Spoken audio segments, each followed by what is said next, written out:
This got the potential to play out to be pretty exciting, considering Mike Riley has had some struggles this year, but he knows this team. He knows the Pac-12 Conference. He's been around. Welcome inside our San Francisco studios. We're talking about the Foster Farms Bowl right down the street, Levi Stadium. In fact, I don't know if you're aware, it's 44.8 miles from our studios here. So, I'm just saying. That's great, man. You want to check it out, we're going to be able to do so. Matt Leinart, Yogi Roth, and Mike Yam with you. I still look at some of the weapons that Jim Mora has at his disposal. I feel like all season long we're talking about one guy, and it's not just all about what the Rosen one has been able to do. Paul Perkins has been an absolute machine. He's the best player on this team, in my opinion. Everything goes through Paul Perkins on this offense. It starts and ends with him.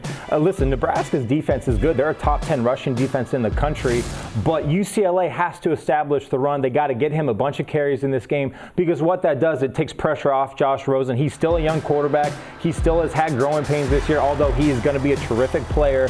So I think they got to get Paul Perkins going. Also, the key for me in this game is UCLA's defense corralling and containing Tommy Armstrong, Nebraska's quarterback.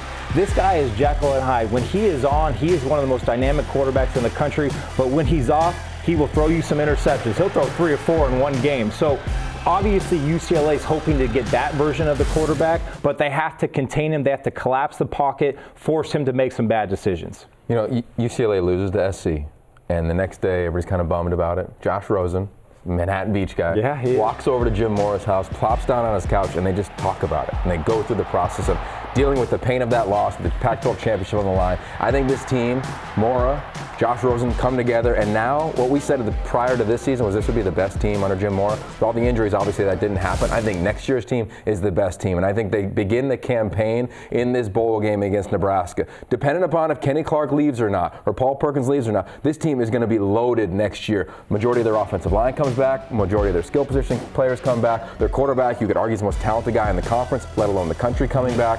I think they kick the thing off, and they don't worry about a 5-7 Nebraska team. They worry about those issues. They come out and play hard-nosed football, and they don't lose 2 tough games in a row. Take care of business. Levi Stadium against a Nebraska team that still is a college brand, even though that they did have some struggles. In fact, this Cornhusker squad lost 5 of its final 8 games. Not good news for them. Potentially great news, though, if UCLA is able to handle business. For everything that's happening around the conference, just follow us on Twitter @Pac12 Networks.